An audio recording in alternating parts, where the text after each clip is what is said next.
Shalom Vrahá, paz e bênção a todos. Muito obrigado por estar conectados ao nosso canal. E no vídeo de hoje nós estaremos falando sobre um grande profeta da Bíblia, um dos grandes profetas do Velho Testamento, um homem que deixou um rastro muito forte na cultura judaica. O nome desse profeta, você já deve estar imaginando, é justamente este, o profeta Elias. Esse profeta, ele é até, de uma certa forma, representado no Novo Testamento por Yohanan, ou seja, João, chamado de João Batista, João o Emersor, o qual o Senhor afirma que ele era o Elias que haveria de vir naquela época, que nele repousaria o espírito de Elias, que estava sobre ele o ministério, a função de Elias. E fala sobre esse tzadik, esse justo, esse homem que tem um vigor, uma autoridade, mas é um homem que fez toda a diferença na sua época e ainda, por ser mencionado, faz a diferença na vida de muita gente. Essa que é a verdade. E falar sobre Elias não é uma tarefa tão fácil, e não é aqui o meu caso, eu não quero explorar totalmente aquilo que se fala sobre Elias dentro do judaísmo, até porque não tenho competência suficiente para isso, mas eu estava pensando aqui, lendo a história desse grande profeta, e assim, baseado nos textos bíblicos, lá principalmente de 1 Reis, capítulo 16, do verso 30 em diante, que vai começar ali a narrativa do reinado de Acabe, e é justamente aí que Elias aparece abruptamente, Ele aparece assim, como se fosse do nada. Ele entra no cenário da história, não só de Israel, mas ele entra no cenário universal de tudo que foi criado, interferindo na história de maneira extraordinária. E eu estava meditando sobre esse grande profeta, e uma coisa me ocorreu ao coração, que é justamente sobre terra seca, sinônimo de terra abundante. Se eu tivesse de dar um tema a essa mensagem, eu daria esse, ao qual vou tentar aqui, de certa forma, desenvolvê-lo. Terra seca, sinônimo de terra abundante. Claro, essa minha ideia, esse meu pensar, essa minha iluminação é baseado na história do povo de Israel na época de Elias. E por não começar dizendo que a terra de Israel é o local mais próspero, mais fértil, mais rico do mundo. É uma terra tão especial, é uma terra tão fantástica, que quando o povo de Israel fora pesquisá-la, fazer aquele turismo, quando eles foram prescrutar a terra para que decidisse qual seria a forma que a tomaria, eles disseram que a terra era boa e terra que devorava os seus moradores, indicando que a terra, além de ser boa, ela exigia trabalho, ela iria exigir esforço físico, ela iria exigir que os judeus trabalhassem bem naquela terra. E eles já tinham visto o resultado desse trabalho. E baseado nisso, falando um pouquinho ainda sobre Elias, eu quero que você venha comigo no texto. Eu estou aqui no livro de 1 Reis, capítulo 16, verso 30. Diz assim: Acabe, filho de Orim, fez o que o Senhor reprovava mais do que qualquer outro antes dele. Ele não apenas achou que não tinha importância cometer os pecados de Jeroboão, filho de Nabate, mas também se casou com Jezabel, filha de Etbaal, rei dos Sidônios, e passou a prestar culto a Baal e adorá-lo. No templo de Baal, ele mesmo tinha construído em Samaria. No templo de Baal, ele mesmo tinha construído em Samaria. Acabe ergueu um altar para Baal. Eu fiz uma confusão aqui, ó. No templo de Baal, que ele mesmo tinha construído em Samaria, Acabe ergueu um altar para Baal. Fez também um poste sagrado, um poste ídolo. Ele provocou a ira do Senhor, o Deus de Israel, mais do que todos os reis de Israel antes dele. Durante seu reinado, Hiel de Betel reconstruiu Jericó, lançou os alicerces à custa do seu filho mais velho, ou seja, o filho mais velho de Hiel, morreu. Abirão instalou as suas postas à custa do seu filho mais novo, que também morreu por conta disso. Esse filho mais novo é Segube, de acordo com a palavra que o Senhor tinha falado por meio de Josué, filho de Nun. Todos nós aqui sabemos da maldição que foi proferida sobre Jericó quando foi destruída, porque estava impedindo a passagem do povo de Israel chegar à terra prometida. E aquilo que foi dito lá, depois você confere, depois você lê, logo lá no início dos capítulos de Josué, você vai ver que houve uma maldição, e essa maldição se cumpriu justamente aqui. Mas não é isso que eu quero aqui falar com vocês. Bom, nós sabemos que o nome Elias significa Eli é meu, El, Deus, Eli, meu Deus, é Iá, ou meu Deus, ele, Iá, ou Iá, ele. É uma forma hebraica de dizer que ele, o Eterno, ou seja, Iá, era o Deus de Elias. Muito interessante é que a Torá, no caso, o Velho Testamento, nada nos diz sobre suas origens. Ele é um profeta que ele tem o nome chamado Elias. Ele é chamado de Tisbita. E é só isso basicamente que nós sabemos. Nós não sabemos nada das suas origens, nós não sabemos nada a respeito do seu nascimento, da vida antes da sua repentina aparição. Segundo certas versões talmúdicas, uma literatura de grande importância no meio judaico, ele é descendente de Arão. Então, se ele é um descendente de Arão, ele não é só um profeta, ele é um sacerdote. Outras fontes do mesmo Talmud vão dizer que ele é da tribo de Benjamim. Então não se sabe se ele era da tribo de Benjamim, se ele era da família de Arão, mas o importante é o impacto que ele provoca na sua sociedade. Ele viveu na época que a terra de Israel estava dividida em dois reinos, o reino do norte, Israel, e o reino do sul, o reino de Judá.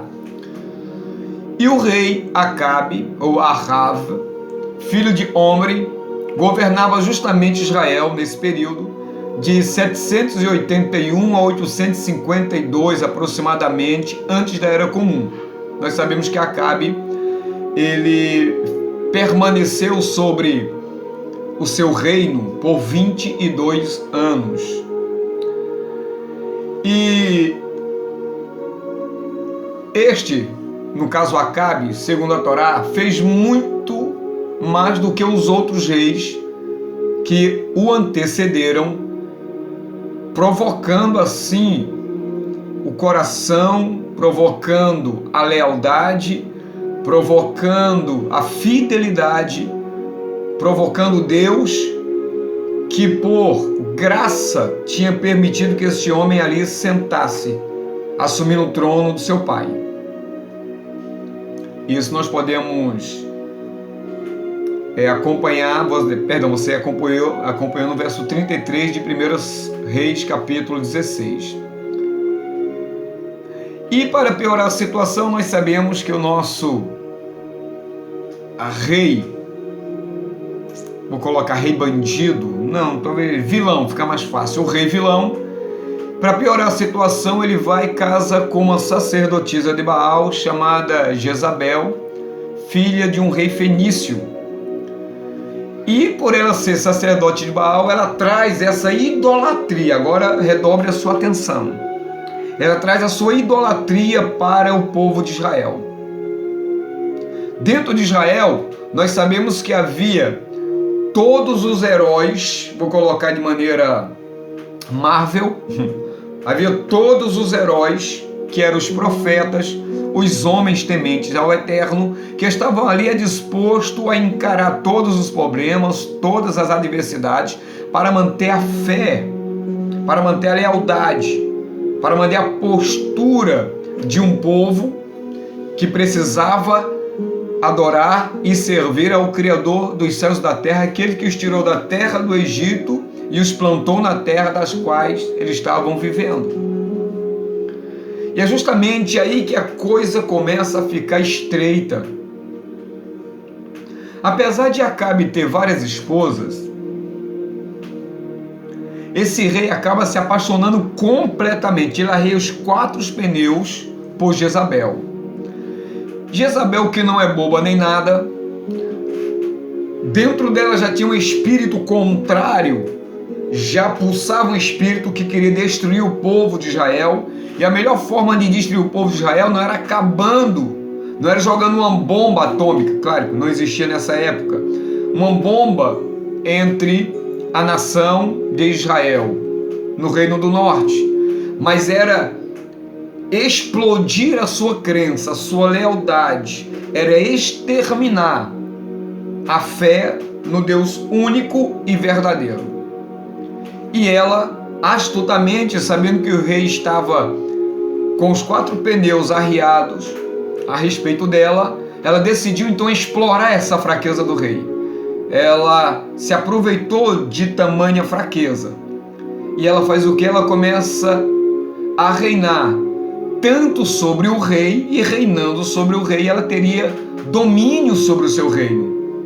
E é justamente ela quem toma a decisão, ela decide de maneira brutal induzir e trazer Israel, de embutir, de implantar, de conduzir a nação de Israel, o povo de Israel, ali do Reino do Norte, levando-os a adorar os seus ídolos. E os seus sacerdotes iriam cumprir essa função, iria trabalhar para que isso acontecesse e que houvesse êxito nessa proposta. E o que é que acontece? Os templos pagãos são erguidos, e em especial um altar para Baal, o maior deus fenício. Finalmente, em desafio a todas as tradições, o rei autoriza a reconstrução da cidade de Jericó, algo que havia sido proibido por Josué. E aqui está sendo preparado o cenário para que o tisbita apareça, para que ele se revele, para que ele entre no cenário e mude toda a circunstância daquilo que estava acontecendo. Acabe não seguiu os passos dos verdadeiros reis. Ele preferiu seguir os passos dos reis que os antecederam, que foram contrários à vontade de Deus, se tornando até aquele momento pior do que eles. Não muito satisfeito com as suas esposas, ele casa com Jezabel, fica enfeitiçado por ela, fica babando por ela. Ela, por sua vez, se aproveita dessa situação. Ele, para agradá-la, constrói templos pagãos em Israel e levanta o altar ao Deus supremo dos fenícios, que é Baal, e permite que Jezabel agora dê ordem. E essas ordens é para que o povo de Israel, caso não adorem a Baal e a Astarote, será punido. E aí que os profetas verdadeiros do Senhor, alguns são mortos, e alguns, por graça e provisão divina, escapam da mão dessa mulher e dos seus súditos diabólicos. Súditos diabólicos. Ou diabólico mesmo, né? E aí você já percebe que a terra de Israel já começa a ser impactada espiritualmente. É uma questão de que a terra de Israel, por ser uma terra sagrada, uma terra preparada por Deus, uma terra que emana santidade, que flui santidade, é uma terra extremamente espiritual. É dela que advém as provisões para todo mundo. As conexões entre céus e terra é feita justamente por Israel, em especial pelo centro da terra, que é Jerusalém. E o que é que acontece? Aquele lugar, já que era dividido em 2 reinos, Samaria agora se torna um local de podridão, um local de ninho de demônios. É realmente um local endemoninhado. Tem demônio a dar com pau. Os demônios então estão se aproveitando daquela terra. Os produtos que aquela terra estava oferecendo à sua população agora está sendo ofertado a ídolos. Está sendo oferecido a demônios. E a terra precisa reagir, a terra precisa tomar uma posição para mudar essa situação. Então a terra está recheada de coisas ruins, de coisas pesadas. E as aplicações você mesmo já está tirando, as conclusões você mesmo já está tirando. Querido, tem lugar que Deus nos coloca que está repleto de demônios. Tem famílias que nós visitamos que estão repletas de demônios. Tem trabalho que nós vamos trabalhar que estão repletos de demônios. Tudo naquele lugar é oferecido aos demônios. O que impera naquele lugar são espíritos do mal, espíritos das trevas, que sugam a vitalidade, as energias, a prosperidade. Nada prospera, nada dá certo, e quando dá certo, não demora muito. É promovendo muita violência, muito derramamento de sangue, prostituição. E Deus nos planta nesse lugar para sermos um Elias, para sermos um João Batista, para sermos servos de Cristo ali, para mudar essa situação, para quebrar essas cadeias, para desfazer esses nós, esses laços. Está me compreendendo? Então a terra naturalmente, quando se planta, naturalmente ela produz o seu resultado, mas quando aquilo que a terra produz, em vez de glorificar a Deus, glorifica aos demônios, glorifica aos espíritos maus, a vitalidade dessa terra é arrancada, porque o objetivo do príncipe das trevas é acabar com a raça humana, é destruir os verdadeiros adoradores do Senhor. Então a terra, por ela ser santa, no caso de Israel, por ela ser divina, ela está usando toda essa vitalidade que era para glorificar ao Eterno, está sendo instrumento para glorificar Baal, para glorificar Astarote. É eles que estão recebendo essa, vamos supor, essa glória, essa honra, e não o Eterno. Então a terra ela tende a minguar, e ela minguando vai trazer dificuldades, e trazendo dificuldade, pessoas vão morrer, pessoas vão embora, a terra vai ficar desolada. Mas nada disso acontece sem antes que Deus mande um dos seus atalaias, um dos seus justos, um dos seus anjos, para mudar a situação. Continue comigo.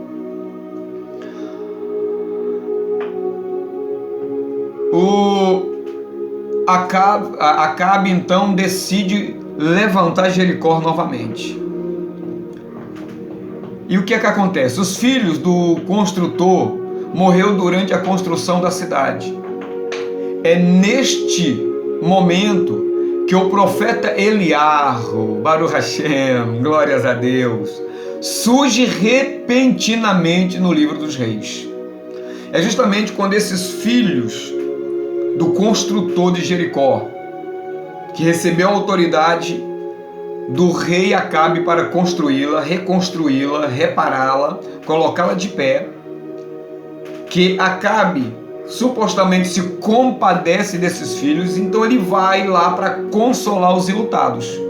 E é justamente aí que o grande profeta Eliarro, aparece na história para mudar as circunstâncias. Segundo o Talmud, Elias, o Tisbita, encontra-se com Acabe enquanto este visita os enlutados para consolá-lo pela perda dos filhos.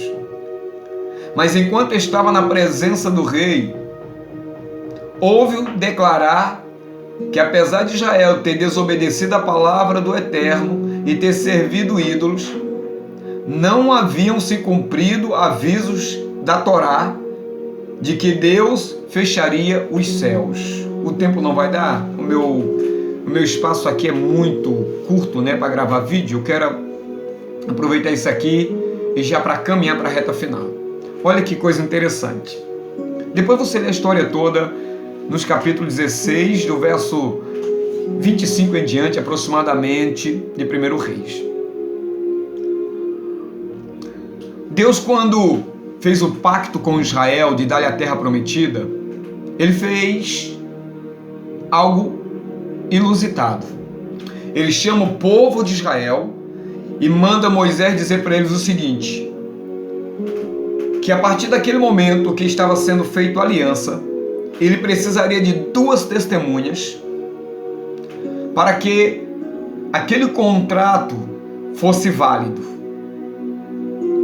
Ele chama como testemunha os céus e chama como testemunha a terra.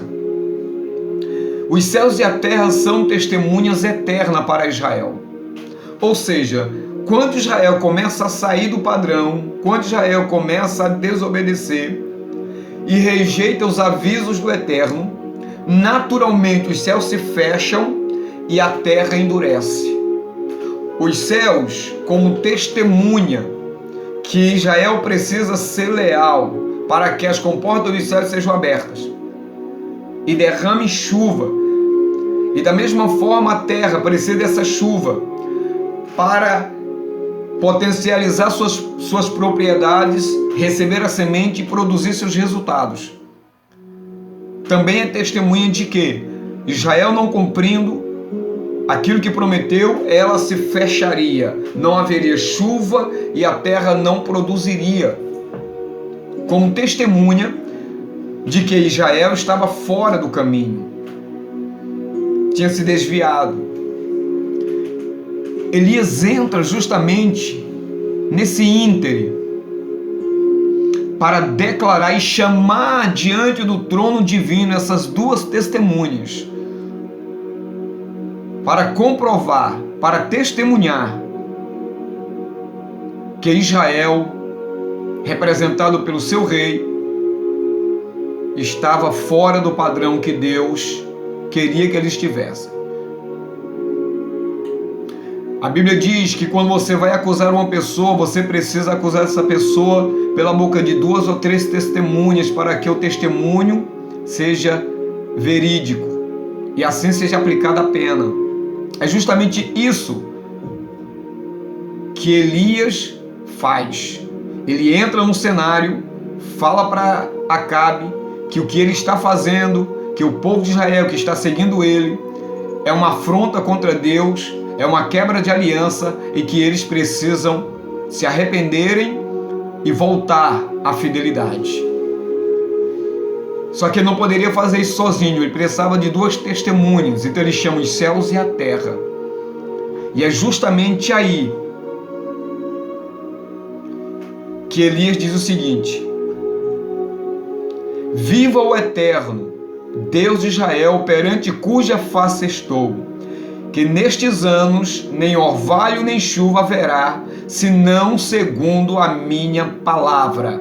1 Reis, capítulo 17, verso 1. Uma seca terrível se abate sobre o reino de Israel. E essa seca iria durar 3 anos e meio. Ou seja, foi o tempo que o povo precisou para poder reconhecer o que Deus é e a aliança que foi quebrada e refazê-la novamente. É justamente aqui. Então, quando ele fala que os céus não iria chover e a terra não produziria o seu fruto, ali estava declarado nos 4 cantos da terra, diante do trono do julgamento do Eterno, que Israel tinha transgredido a Torá. Tinham abandonado o caminho. E Deus não os destruiu, porque 7.000 homens que não beijaram os pés de Baal fugiram e foram mantidos, guardados em cavernas. Porque senão a terra teria sido destruída. Então Deus não vai punir o justo com o ímpio. Mas não quer dizer que as consequências sobre a terra não venham. Com isso eu quero te dizer que se a situação está ruim, está difícil, e nós não sabemos o porquê, é necessário nós nos mantermos firmes e fiéis ao Eterno. É necessário estarmos sempre de olho, sempre voltados para o autor e consumador da nossa fé. Porque Deus sabe guardar os seus nos momentos de crises, nos momentos de angústia, de perseguição. A terra estava amaldiçoada, mas nem por isso deixou de trazer alimento para os servos de Deus. E por conta dos servos de Deus, quem não era servo também era alimentado.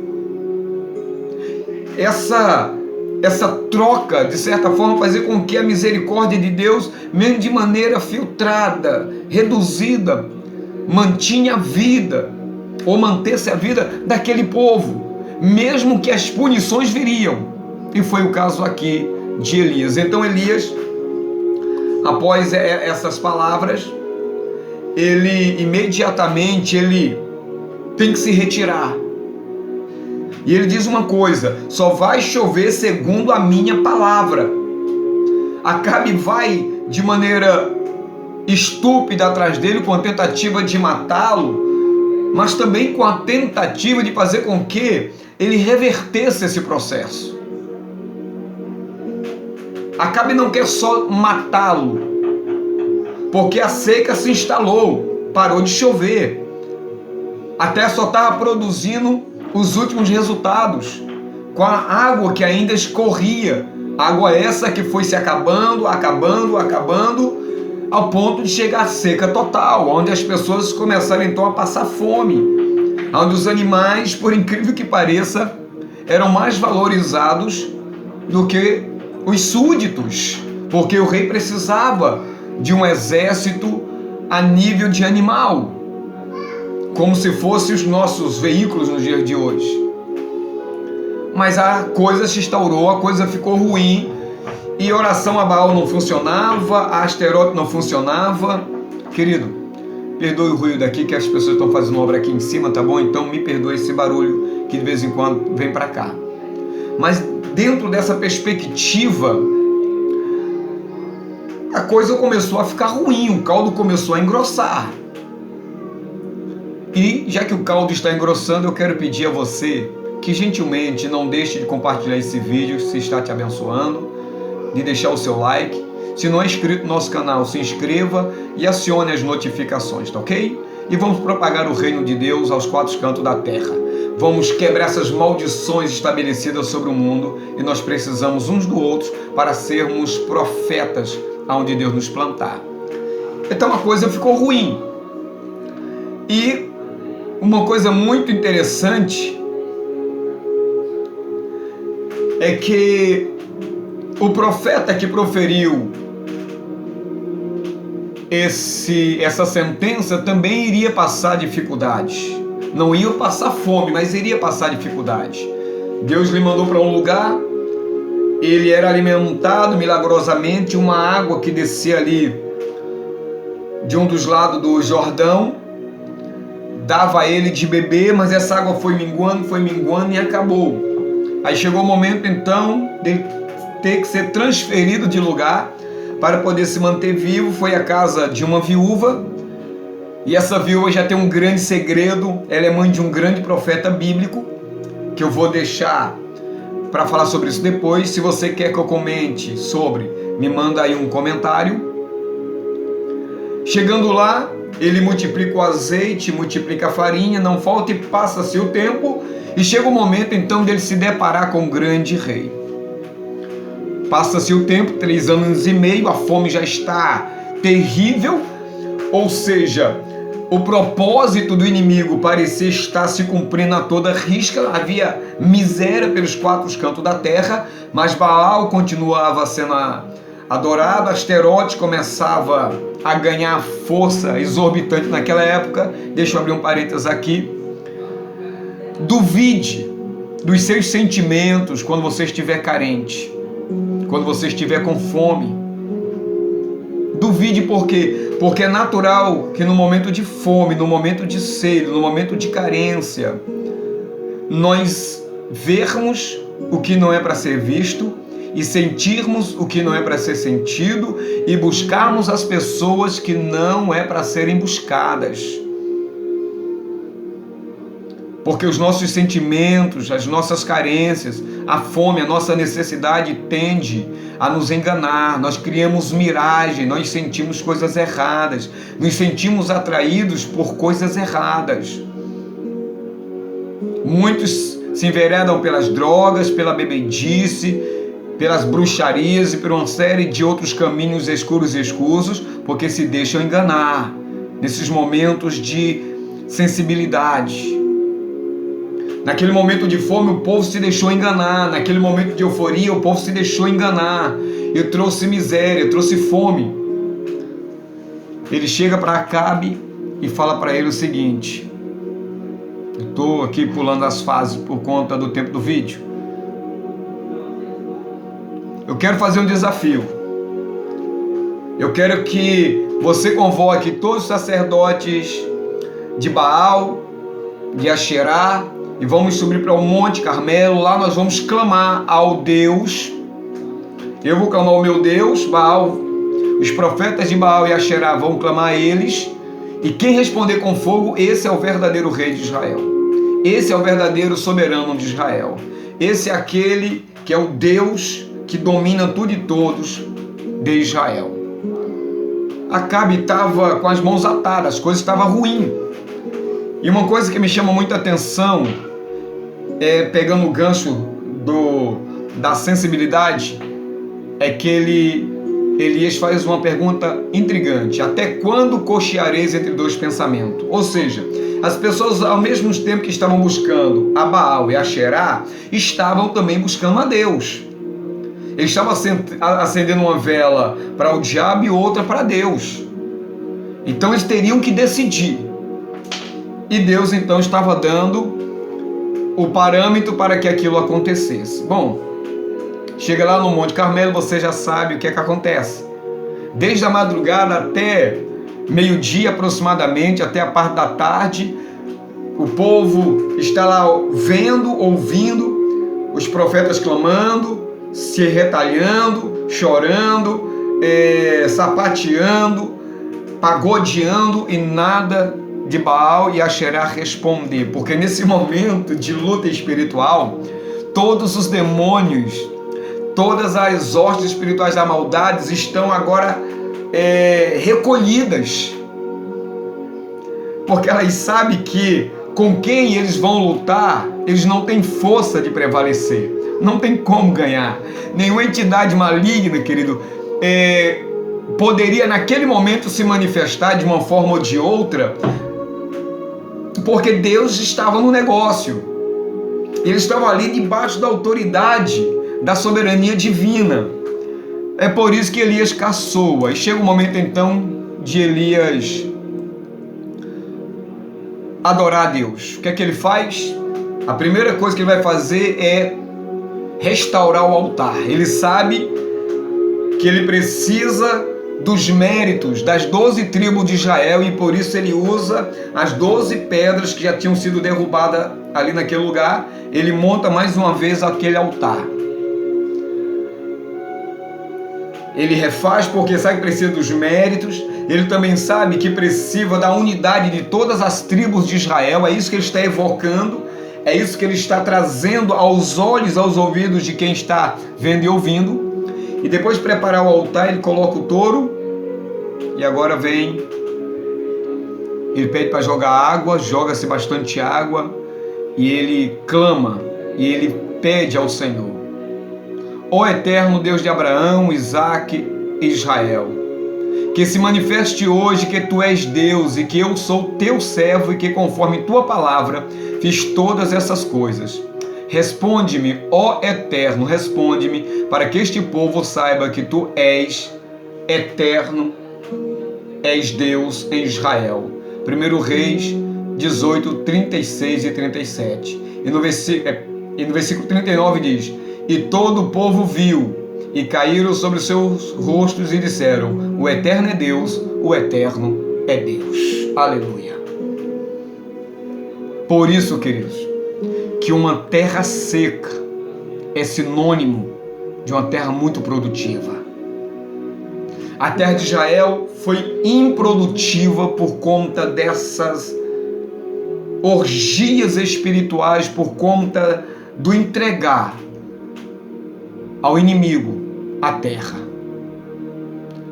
Mas quando Deus respondeu com fogo, a terra que era impróspera se tornou em terra farta. Assim acontecerá com a sua vida aonde Deus te plantou. Seja profeta de Deus. Tá bom? Shalom Avrahá, paz e bênção. Fui.